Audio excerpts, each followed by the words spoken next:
I thought that we should talk about forces, and I'm hoping that Bradley has some great research on some of these things, because I've just basically put them up here. So let's look at the first thing that is making you bounce, and that is the ground force, right? So the ground force is when the horse meets the ground and the force travels up through the horse, and then it hits you as a rider, and then you rider, you bounce back on the horse's back.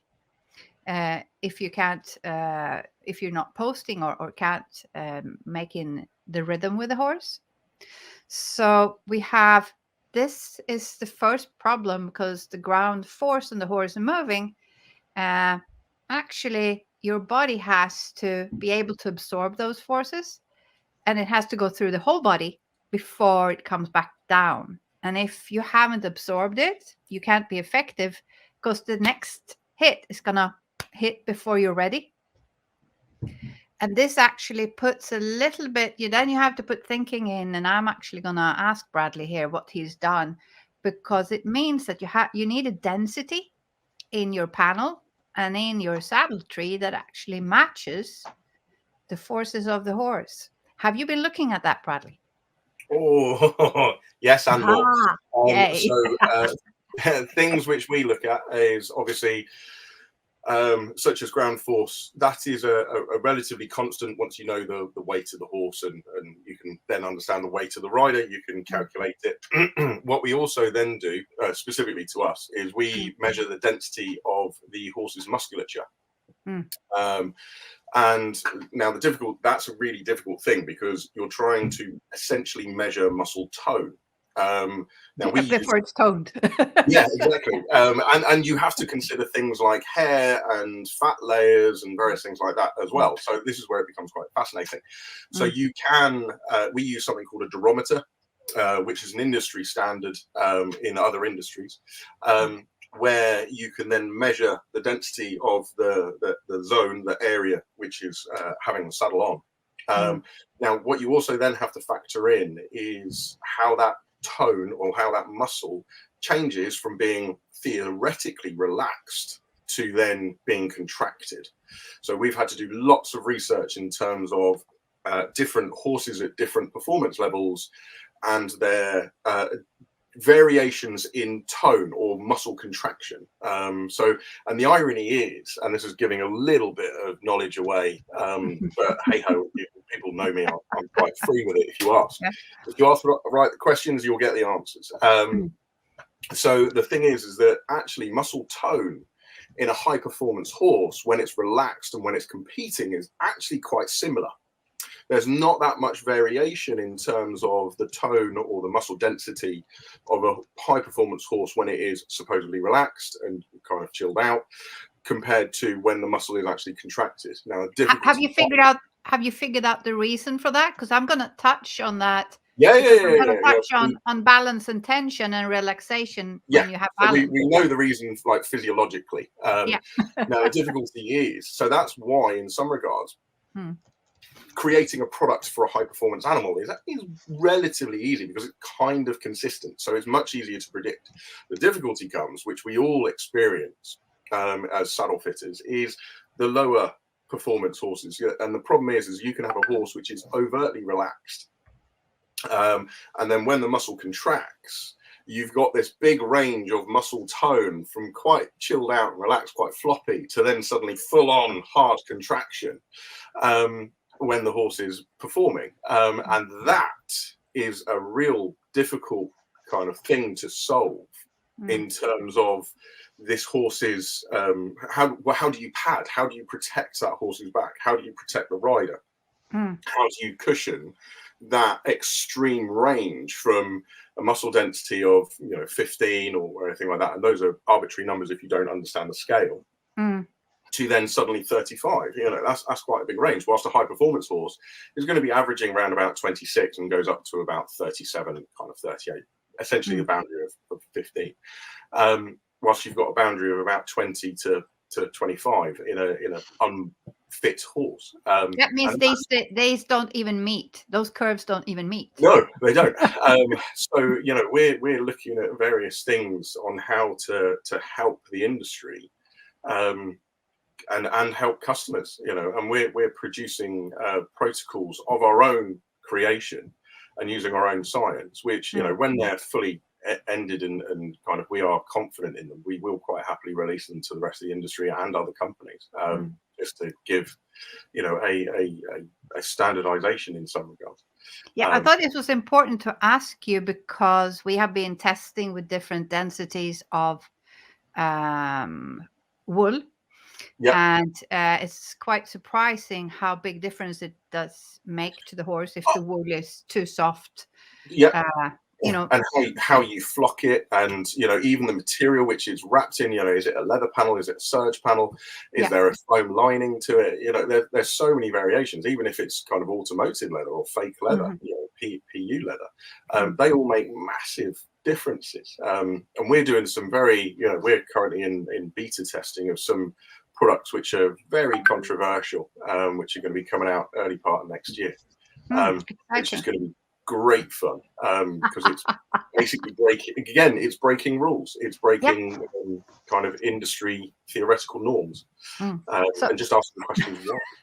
So we just got to the first force, and you see we're full out of, it's completely mind-boggling. So I'll just try to get to the next force here, and that is speed and acceleration. So a lot of the problems we're seeing for riders is that they actually cannot handle acceleration today. And that is because a lot of them are already a little bit behind their own point of gravity. And they are then not able to resist when the horse speeds up. And if then the panel is a bit soft also, this problem will get even bigger. And it's the same when you have deceleration, when the horse stops or drops the front. The rider has to resist that. So there's a lot of things that the riders are having to deal with that they may not think about, that they're struggling with. But these things are causing riders to use a lot of tension in their body.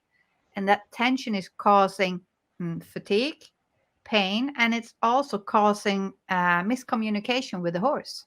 So speed and acceleration are important forces to deal with. And then when we go deeper into that, we have the centrifugal force. So every time you take a turn, every time you make a circle, you will be forced outward, and so will the horse. And the horse has its own body strategy to not fall out. But if the rider is falling out, we're actually bringing the horse with us because of our leverage, and that is the next force. So riders who cannot keep their own posture in the middle and centered will bring the horse outward. They will make the horse rotate outward, or they will bring the horse inward, all unintentionally. This is not what the rider is trying to do. This is unintentionally because of some body issues they may have, or because of how tall they are and the size of the horse, or how soft the horse is. So we know that leverage is a very, very big force that we need to calculate in when we try to figure out, what we need as a rider when we're talking about saddle, and also maybe when we're talking about the horse that we choose for ourselves. Because if we have a very tall upper body and choose a very small horse, or a very hypermobile horse, or a very weak horse, it is up to us to really make sure that we are core trained and able to stay centered to help that horse stay centered and come up. Because if we move to the side, that horse will be struggling all the time and not able to come up, which means we're pressing it downward, and we are causing tension because the horse tries to stay under us. So if the saddle is too soft also, this becomes a huge problem. So I think we see more kissing spines today. We see more horse issues because a lot of the riders may not have as good control over the leverage as they need to. And they are riding either very mobile horses and educated horses that are not strong enough yet. So this is why I'm bringing this up, that we need to think about, what are we doing with our body and how is that having effect on the horse? And then we're going to look at how much can we ask from the saddle. So you want to add something before we go to the next picture there, Bradley?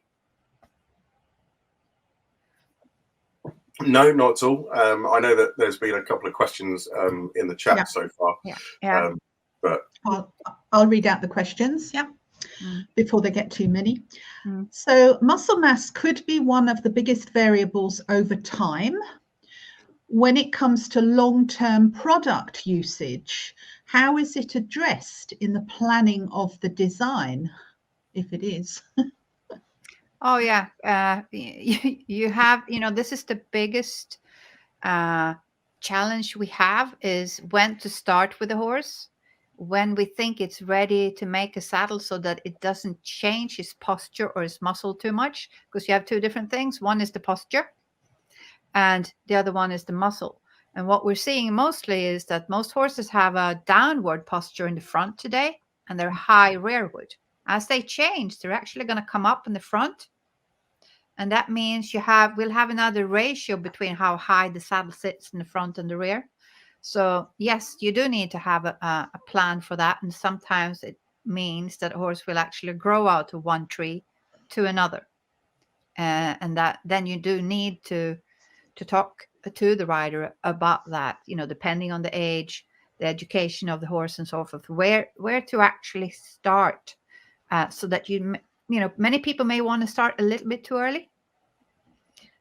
So it's an important conversation of being able to look at the top line of the horse, have a discussion with the rider, what they're experiencing, what the problems are, and then making a plan that may include 1 month or 2 months of doing something before you actually get a saddle. Right. Bradley, do you need to add to that? I have a different, slightly different view in terms of that, of course, because I have a different product. So this is the reasons why I very much turn around and go, right, you start with objective measurements. You've just got to measure something. You've got to have a starting frame. And what you do is you work with that horse as it develops. Now, I know what we've designed and what we're going through and creating is almost a procedural process in terms of, if your horse is starting at this phase and the muscle density is this and so on and so forth, then we pad accordingly. Now, that's also where we encourage, and we actively encourage a lot of our fitters to have that constant communication and going back, because nothing needs to be a big change at every single time. It can be small minutiae changes, such as increasing the muscle density, increasing the material or the panel density and various things like that, rebalancing the rider. But we have developed a product which does a lot of that. So we have a slightly different opinion to Maria, which is she's very much of getting the horse to a point to then build from. Whilst we turn around and go, well, if you've called us up, then you want to start. So we're here to start with you on that journey, and to develop and grow. And that's why we do certain things which are very different to other companies. We actively encourage people to rent our products, not necessarily buy them. And we do all sorts of crazy things like that. But muscle density is a fascinating thing on a multiple levels, because you've got to consider the type of muscle. Are we talking about type 1, type 2, or type 2B, type 2A? And they're all different types of fast twitch, slow twitch muscle fibers, and they all have different fatigue points and so on and so forth. And vascularization, temperature, weather, climate, all of those have influences as well. So it's not just as simplistic as muscle density and where do you start. You've got to take in all of these variables. Even hair length has a difference in terms of numbness and panels and padding, and it's beautifully complex. I agree. And when you can see patterns, you can create patterns, and it doesn't mean. You can come there with a 2 millimeter shim and put it in the right spot, and it makes all the difference in the world to the horse. Exactly. and that's the beauty of it is Yeah. you sit there and you like, this is where I certainly love it is as a designer, manufacturer, fitter, you know, I've been through it all, is I've seen the whole complete spectrum. I fully appreciate, you know, the fitting experience compared to the design and manufacturing experience are totally different, and they're polarized. They're looking for different things. But you know, when you both, if you have somebody who's like a manufacturer and a fitter who are working together, dear God, you can move mountains. And it is absolutely fascinating when you're all honed into that kind of linear line. I think there is one thing here that we see sometimes very hard when it comes to do this. If we have the fitters close to the riders, we can basically, you know, be on call and come and see them quite often. Once the fitters start to travel and plan for coming up to an area where it takes 6 hours to drive or 4 hours to drive, and they can't be there as often, it becomes more trickier. So what we have tried to do now is to develop a system where we actually teach owners to measure the horses and keep track and to get inspired by the differences that they can feel and see and feel under the saddle, so that we can help them in time. Because a lot of the time it will only be a couple of millimeters somewhere that things have changed.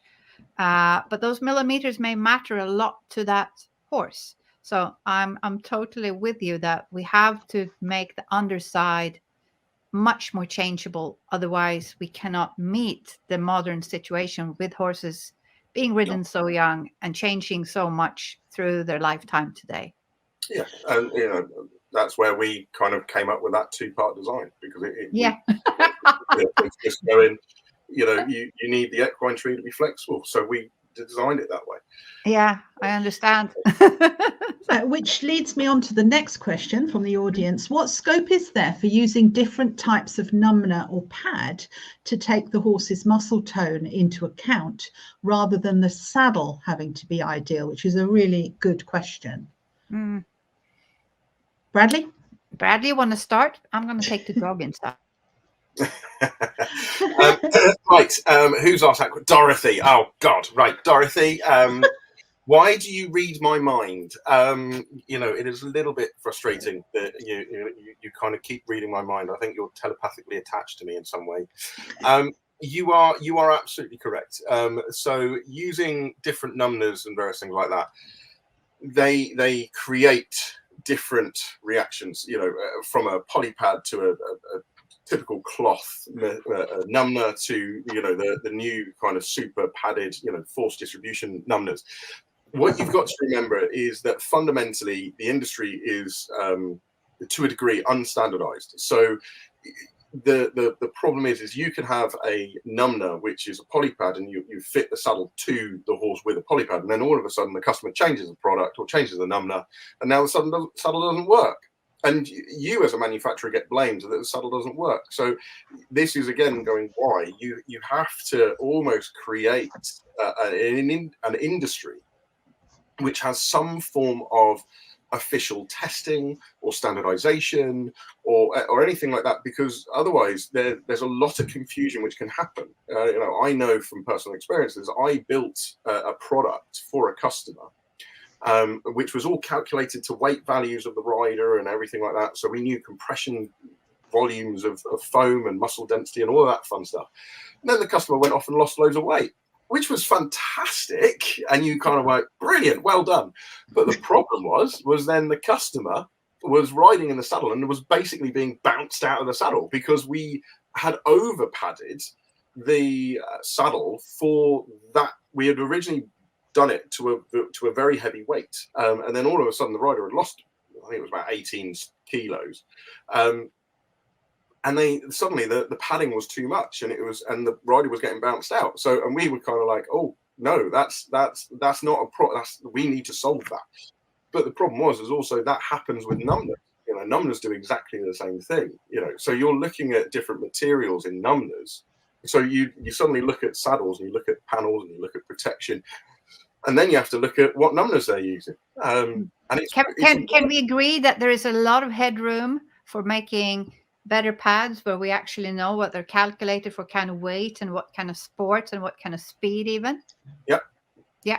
Okay. Absolutely. Yeah, that's what you need. You need a system. You need a universal language between all manufacturers, so that we're all understanding. Yeah. Based on weight and forces and what we're actually intending to do with the horse. Yep. Exactly. Yeah. Okay. Sorry. Can I move to the next picture?